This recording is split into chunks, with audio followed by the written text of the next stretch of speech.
मैं एक बार फिर शुरू करता हूँ। ये पिछली बार क्या हुआ कि बाहर कोई साउंड शुरू हो गई थी, मतलब बारात आ रही थी तो उसकी बहुत साउंड थी, तो इसलिए मेरे को डिस्टर्ब हो रहा था। नो अगेन मैं शुरू करता हूँ। नमस्कार दोस्तों। हमें आज जानना है अपने टीथ के बारे में। हम बात करेंगे एलोपैथिक एस्पेक्ट्स की और उसके बाद कंपैरिजन करेंगे हम टीसीएम एस्पेक्ट से। दोनों को कंपैरिजन करके हम देखेंगे कि हम ट्रीटमेंट कैसे करें। तो जितना हम जानना चाहें जान सकते हैं हम टीथ के बारे में। पहले हम उसकी बात करते हैं। मैं बात कर रहा था कि mostly of us take our teeth as granted. हम जो भी लोग हैं, हम अपने टीथ को बहुत प्रायोरिटी पे नहीं लेते हैं, उसको हम इतनी इम्पोर्टेंस नहीं देते हैं जब तक कि हम उसमें कोई प्रॉब्लम ना हो जाए, यानी कि अनटिल समथिंग गोज रोंग तब तक नहीं होता, तब तक हम उस अपने टीथ को बहुत केयर नहीं करते हैं। Our teeth help us chew and digest food, play an important role in speech and impact our health overall. And by brushing up on your dental health knowledge, you will be taking the first step towards giving your teeth the attention by deserve. A tooth is divided into two basic parts. First is the crown and second is the root. The crown है the which is the visible white part of the tooth. जो बाहर हमें दिखाई देता है उसको हम crown कहते हैं। जो बाहर हमें पार्ट दिखाई दे रहा है उसको हम क्राउन कहते हैं। ठीक है ना। अंदर जो रूट क्या होता है, जो which you can't see, the root extend below the gum line and anchor the tooth into the bone. जो रूट वाला पार्ट है वो हमारे जो है बोन के अंदर होता है और गम लाइन से नीचे होता है। Your teeth contain four kind of tissues and each does a different job. चार प्रकार के टिश्यूज होते हैं और चारों का अलग अलग काम है। First is enamel, second is dentin, third is cementum and fourth is pulp. इसका जो फिगर है मैंने आपको यहाँ पे दिखाया। जो आउटर जो हमें दिखाई दे रहा है ये क्राउन में ये है, दैट इज द एनेमिल। इसके बाद में जो होता है डेंटिन, देन ये इसके अंदर जो होता है ये पल्प होता है, ये कैविटी, पल्प कैविटी। देन इसके अंदर ये सीमेंट होता है। ये नर्व्स एंड ब्लड वेसल्स इसके अंदर होती हैं, यानी कि जो पल्प के अंदर नर्व्स एंड ब्लड वेसल्स होती हैं। ये हमारा बोन है। ये हमारा जिंजीवा है, यानी गम है। इसको जिंजीवा भी बोलते हैं और गम भी बोलते हैं, तो ये हमारा गम है। तो ये हमारा टूथ का एनाटॉमी है। जो ऊपर का एरिया को हम क्राउन बोलते हैं। Then this is the neck, और जो एंकर होता है जो नीचे की तरफ, इसको हम रूट बोलते हैं। हम फिर बात करें एनेमिल क्या है। Enamel is the visible substance that covers the tooth crown, harder than the bone. Enamel protect the tooth from decay. Enamel is made up of phosphorus and calcium. जो एनेमिल होता है ये हमारा फास्फोरस और calcium का बना होता है। ये हार्ड होता है और हमारे से कैविटी से हमारी रक्षा करता है, डीके से हमारी जो है दांतों की रक्षा करता है। इसके अंदर जो सेकंड लेयर है उसको हम बोलते हैं डेंटिन। ये उसके underneath the enamel you will find dentin which is calcified the looks similar to bone. जैसे लुक देखने में बिल्कुल बोन की तरह होता है। Dentin is not quite as hard as enamel. जितना एनेमिल हार्ड होता है वो उतना हार्ड नहीं होता है। So it is at greater risk of decay, और यही जो है रिस्क के अंदर होता है, जो डिके के अंदर। अगर हमारा किसी तरह से एनेमिल हट जाता है तो यहाँ पर डिके शुरू हो सकती है, यानी कि ये जल्दी से डिके इसमें लग जाती है। Should the enamel wear away. The third is cementum की बात कर रहे हैं। This tissue cover the tooth root and helps anchor it, यानी कि एंकर इट बोलते हैं या सीमेंट इट बोलते हैं, इनटू द बोन। ये जो है हमारा बोन के अंदर होता है ये। नेक्स्ट इज ए पल्प, जो कि जिसके अंदर हमारा नर्व रूट होते हैं। Pulp is found at the centre of your tooth and contain the blood vessels, nerves and other soft tissues that deliver nutrient and signals to your teeth। ये जो है हमारे को सिग्नल्स देते हैं और हमें हमारे टूथ को न्यूट्रिएंट डिलीवर करते हैं। ठीक है ना। ये मैंने इसका फिगर आपको दिखाया। नेक्स्ट टाइप ऑफ टीथ की हम बात करें। Our teeth are divided upon 5 major division. ये अगर हम हमारा माउथ है तो हम देखें, first is incisor, canine, molar, premolar and third molar. जो ये अगर हम वन साइड का लेते हैं तो ये जो हमारा दो जो टूथ होते हैं, ये इधर के साइड की बात कर रहे हैं, इतना इधर होता है लेफ्ट में और इतना ही राइट में भी होगा। ठीक है ना। फर्स्ट ये दो जो टूथ है वो हमारा है centre incisor and lateral incisor. ये दो इंसीजर हैं। एक कैनाइन होता है, ये एक साइड में बताई तो हमें एक कैनाइन होता है। देन ये first premolar and second premolar, दो प्रीमोलर होते हैं। और बाकी जो तीन जो बाद की जो है उसको हम फर्स्ट मोलर, सेकंड मोलर और थर्ड मोलर बोलते हैं। थर्ड मोलर को हम विजडम टूथ भी बोल सकते हैं। तो अगर हम इनकी एक एक की बात करें, अब हम इंसीजर की बात करते हैं पहले। Incisor, incisor are the 8 teeth in the front and centre of the mouth. ये हमारे बीच में होते हैं। अब देखो हमने दो इधर दिखाया था, दो हमारे लेफ्ट साइड है, दो राइट साइड है। तो 4 टीथ हो गए हमारे इंसीजर के ऊपर की तरफ, और 4 टीथ हो गए हमारे नीचे की तरफ, यानी ऊपर के जॉ में और नीचे के जॉ में 4 इंसीजर हैं। The incisor are the 8 teeth, तो ये कितने नंबर हो गए? 8 टीथ हो गए इन the front and centre of your mouth, 4 on top and 4 on bottom. These are the teeth that you use to take bite of your food. जो आप food लेते हैं उसकी बाइट करने में ये टीथ हमारे काम आते हैं। तो incisor are usually the first teeth to erupt. ये वो 4 टीथ हैं जो सबसे पहले हमारे उगते हैं, यानी कि जब बच्चा पैदा होता है, जब 6 महीने का होता है, तो यही 4 टीथ हमारे सबसे पहले निकलते हैं at around 6 month of age, है ना, for your first set of teeth, and between 6 and 8 year of age your adult set. और यही बाद में निकलते हैं, जब आपके जब दूध के दांत टूट जाते हैं तो उसके बाद भी यही टीथ निकलते हैं, जो कि 6 से 8 साल की उम्र में निकलते हैं। तो इंसीजर इसको बोलते हैं। सेकंड नंबर है हमारा कैनाइन का। कैनाइन जो है हमारे ये 4 नंबर में होते हैं, यानी कि हर तरफ, यानी कि लेफ्ट में और राइट में 2 ऊपर और 2 नीचे, ये कैनाइन होते हैं, यानी कि टोटल 4 टीथ होते हैं। Your 4 canine are the next type of teeth to develop. These are your sharpest teeth and you use for ripening and tearing food apart. कि फूड को तोड़ने के लिए और राइप करने के लिए ये जो है टीथ काम आते हैं। Primary canine generally appears between 16 and 20 month of age. 16 से 20 महीने की अवस्था में जो है, जब हमारी एज हो जाती है तब ये निकलते हैं। With the upper canine coming in just ahead of lower canine. In permanent teeth the order is reversed. पहले ऊपर के निकलते हैं और फिर नीचे के दांत निकलते हैं, है ना, इसमें। और जब ये तो हम बता रहे दूध के दांत के लिए, जब हमारे जो परमानेंट टीथ निकलते हैं तो फिर उसमें ये जो है रिवर्स में होता है, पहले नीचे के निकलेंगे फिर ऊपर के निकलेंगे। In permanent teeth the order is reverse, lower canine erupt around age 9 with the upper arriving between 11 and 12 year of age. 9 साल की उम्र में हमारे नीचे के दांत निकलते हैं, ये कैनाइन जो है, और फिर 11 से 12 साल की उम्र में हमारे ऊपर के दांत निकलते हैं, जो हम कैनाइन की बात कर रहे हैं। तो ये कितने नंबर होते हैं? 4 नंबर होते हैं। नेक्स्ट हम बात कर रहे हैं प्री मोलर की। अब ये प्री मोलर भी हमारे एक तरफ 2 होते हैं, यानी कि अगर हम बात करें 2 इधर 2 इधर, 4 और 4 नीचे, यानी कि ये भी 8 नंबर में होते हैं। यानी प्री मोलर बोल सकते हैं इसे, या बाइकस्पिड्स बोल सकते हैं। Are use for chewing and grinding food. ये किस काम आते हैं? फूड को च्यूव करने के काम आते हैं और फूड को ग्राइंड करने के काम आते हैं। You have 4 premolar on each side. हमारे जो है एक तरफ जो है 4 प्रीमोलर हैं, यानी कि 2 ऊपर और 2 नीचे, है ना। 2 on the upper and 2 on the lower jaw. The first premolar appears around age 10 and the second premolar arrive about a year later. तो 10 साल की उम्र में एक प्रीमोलर निकलता है, उसके बाद अगला जो है वो 1 साल के बाद एक और निकलता है। तो ये हम प्रीमोलर की बात कर रहे हैं, परमानेंट टूथ की हम बात कर रहे हैं। नेक्स्ट है मोलर।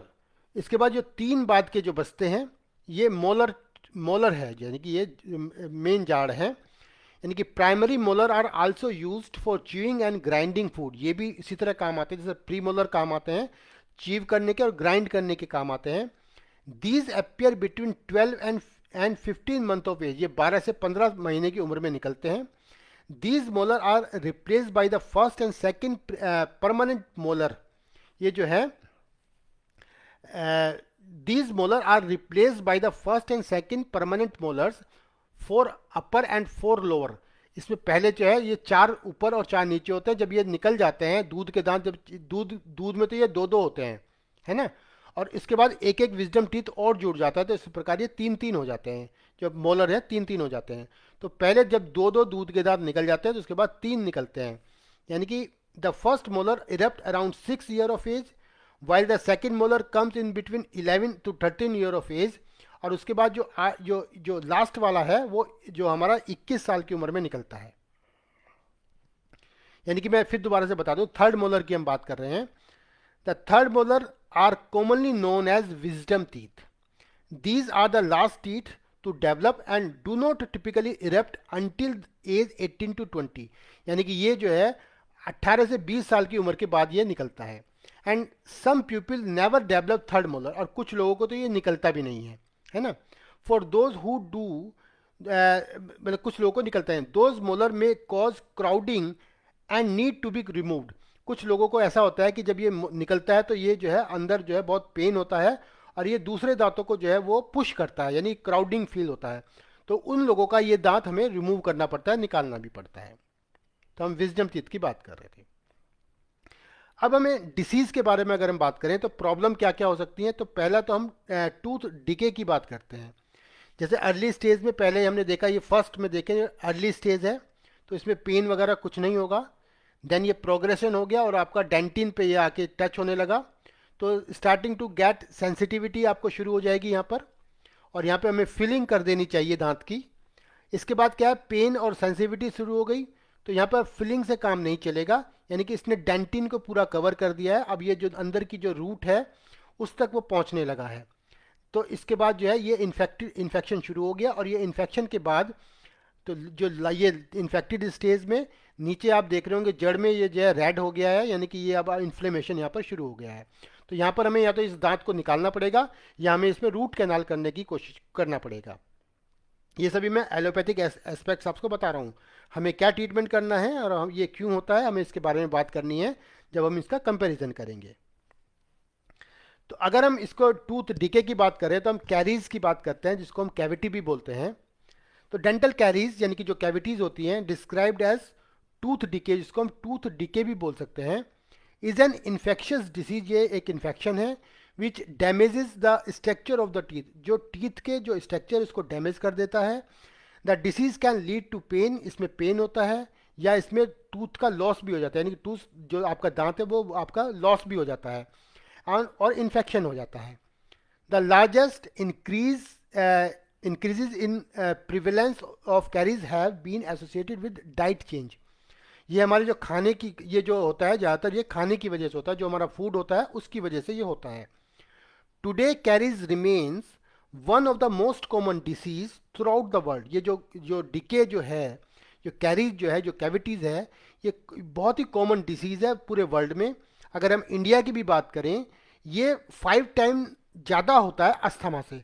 अगर हम अस्थमा के पेशेंट से कंपेयर करें तो उनसे 5 टाइम ज़्यादा ये है टूथ डिके होता है। दूसरी जो डिसीज़ है उसको हम प्लेग बोलते हैं। प्रॉब्लम विद टीथ जो है, जैसे ये आपने देखा कि पहला जो टीथ है, ये देख रहे होंगे, इसके पीछे कुछ इकट्ठा होना शुरू हो गया दांत के पीछे की तरफ, ये स्लाइट है। देन फिर इसके मॉडरेटली यानी कि बहुत ज़्यादा बढ़ना शुरू हो गया, फिर ये और ज़्यादा बढ़ गया, यानी कि ये जो है पीछे दांतों के पीछे जो है ये प्लेग बन गया। यानी plague is a biofilm consisting of large quantity of various bacteria that form on teeth. ये जो है ये बैक्टीरियल इन्फेक्शन है, जिंजिवाइटिस इसको बोल सकते हैं, बैक्टीरियल इन्फेक्शन है, ये जो है दांतों में हो जाता है। इफ़ नॉट रिमूव्ड, इसको रिमूव करना पड़ता है। अगर इसको हम रेगुलरली रिमूव ना करें यानी कि ब्रशिंग ना करें तो plaque buildup can lead to on periodontal problem. तो प्रीडोंटल प्रॉब्लम में क्या होता है, मैं अभी आपको बताऊंगा कि प्रीडोंटल क्या होता है। तो अगर हम इसको नहीं निकालते हैं तो हमें प्रीडोंटल प्रॉब्लम शुरू हो जाती है, जो जिंजिवाइटिस की तरह, जिंजिवाइटिस हम इसको बोल सकते हैं। Giving time plaque can mineralize along with gingiva forming tartar, और ये जो है टार्टर जो है ये एक और मतलब क्रोनिक स्टेज है, उसमें ये जो है फॉर्म हो जाती है।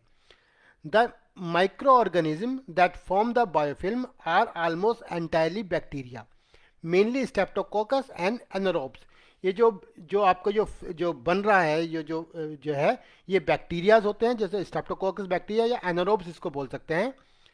With the composition varying by location in the mouth. Streptococcus mutans is the most important bacterium associated with dental carries.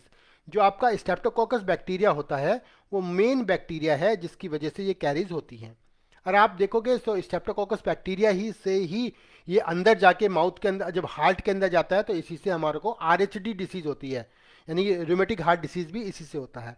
यानी कि जो स्ट्रेप्टोकोकस बैक्टीरिया है ये यहाँ पर होता है, दूसरा गले में भी होता है, गले में जो हम जो टॉन्सिल्स होते हैं उसमें भी स्ट्रेप्टोकोकस बैक्टीरिया होता है, और जो आपको अंदर जब चला जाता है तो हार्ट में, तो उसकी वजह से आपको जो है रूमेटिक हार्ट डिसीज हो सकती है। अगर वो बॉडी में फ्लो कर जाता है तो आपको जो है जो जॉइंट डिफॉर्मिटी हो सकती है। तो ये माउथ के अंदर बैक्टीरिया होता है जो कि आपके ब्लड में भी जा सकता है। तो हमें कहाँ तक डिसीज पहुंची है उसका हमें ट्रीटमेंट करना होता है। नेक्स्ट, हम इसकी केयर कैसे करते हैं? First, oral hygiene in the practice of keeping the mouth clean and it is a means of preventing dental caries gingivitis. जो हम अगर इसे ब्रशिंग करते हैं तो हमें जो है उसको हमें ओरल हाइजीन रखना पड़ता है, जिससे कि हमें जिंजिवाइटिस से, प्रीडोंटल डिसीज से, बैड ब्रेथ से और कोई भी डेंटल डिसऑर्डर है उससे हमारी रक्षा करता है। It consist of both professional and personal care.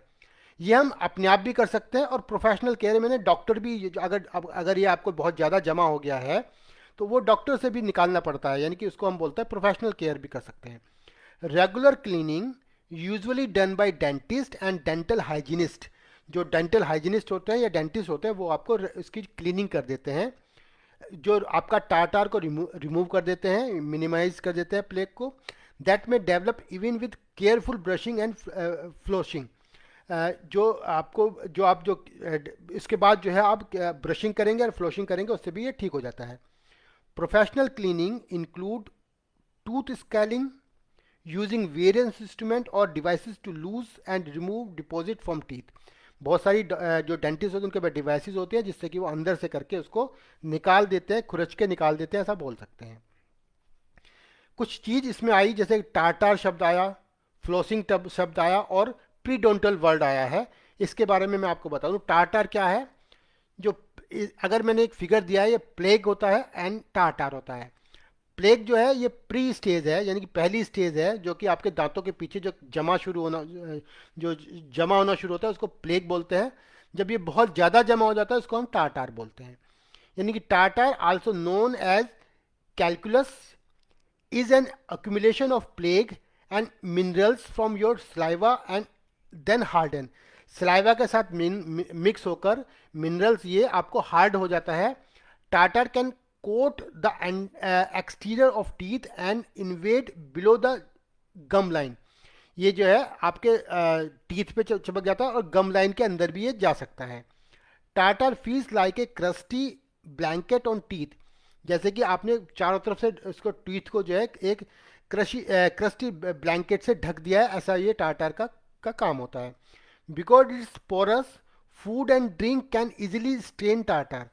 क्योंकि ये पोरस होता है तो इसके अंदर जो है फूड जो है जमा रह सकता है और जिससे कैविटी क्रिएट हो सकती है।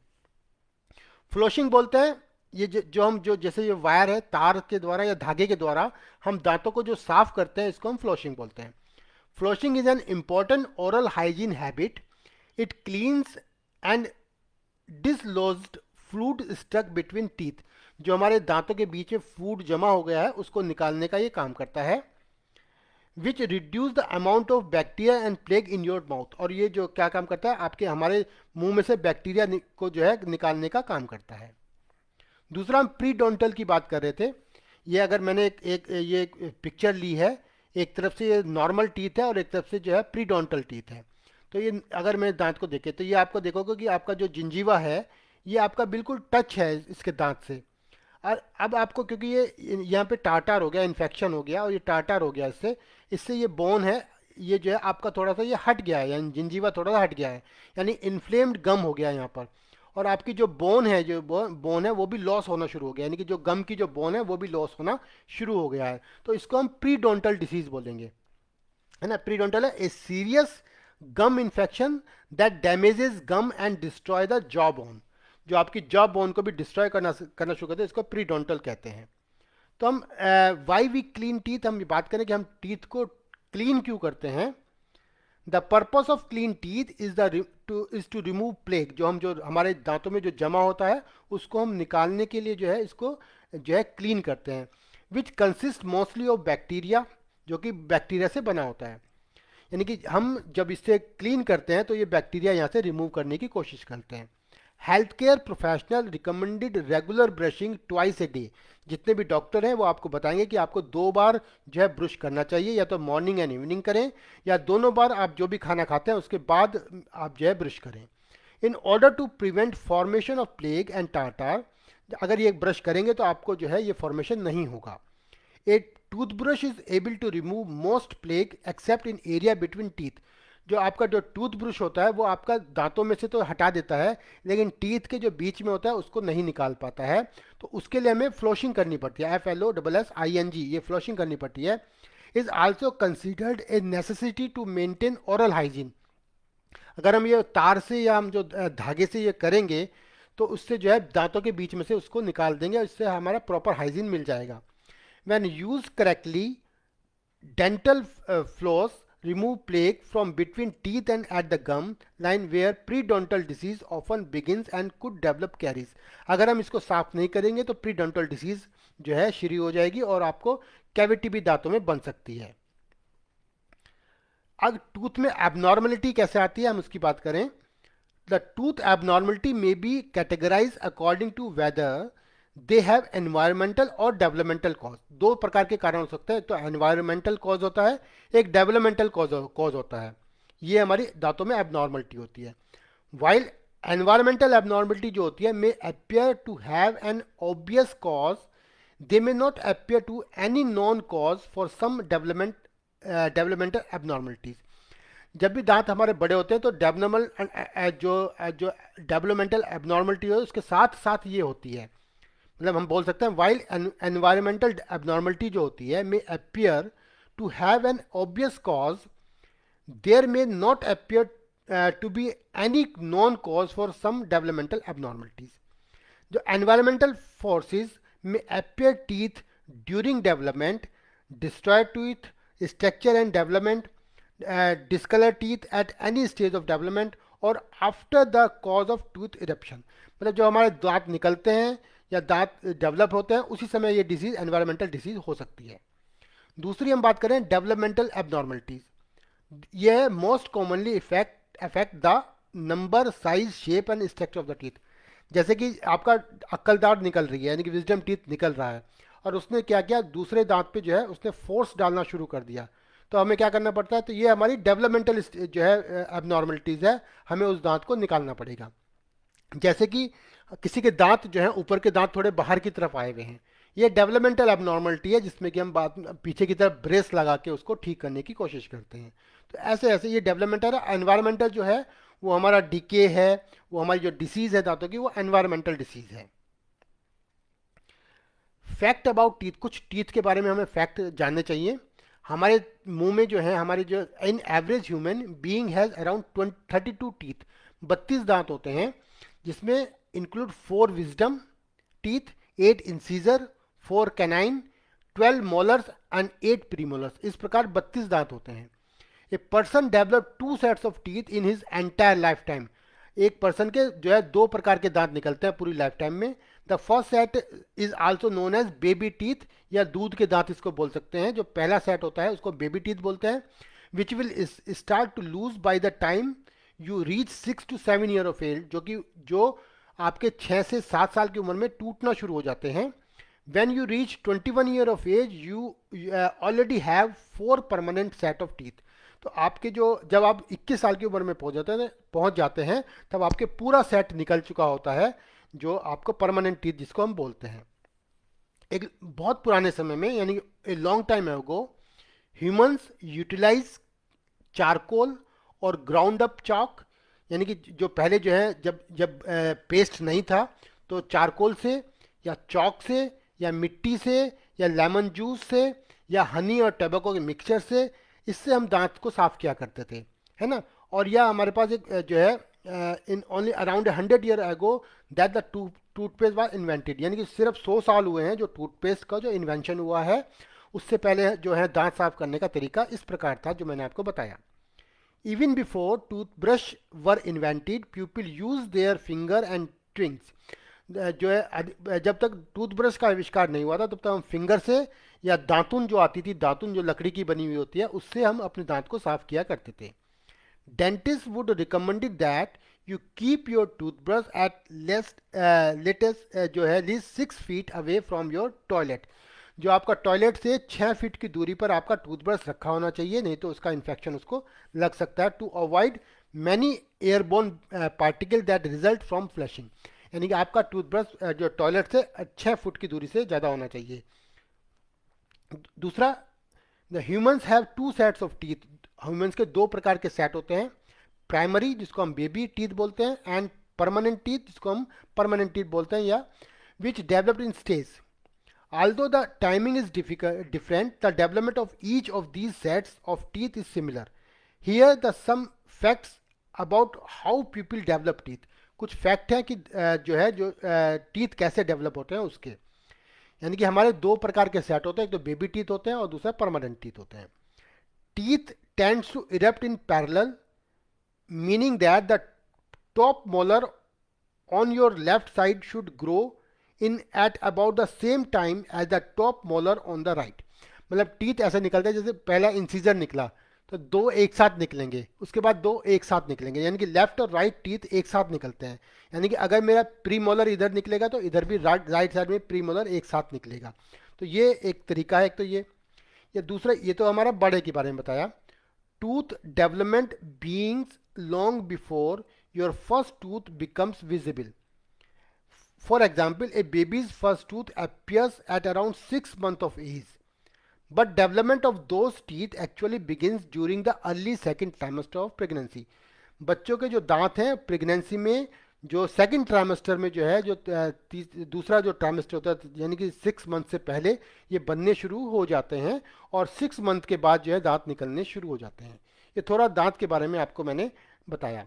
आज का टॉपिक इतना ही है। डेंट के मतलब दांतों के बारे में जो बताया, इसको एक बार आप स्टडी कर सकते हैं, इसको एक बार दोबारा से सुन सकते हैं। यूट्यूब पे अभी ये आएगा, उस पर आप दोबारा सुन सकते हैं। फिर कल मैं इसके बारे में थोड़ा और डिसीज़ के बारे में डिस्कशन करूंगा। Thank you very much. कल फिर हम मिलते हैं आपसे इसी समय।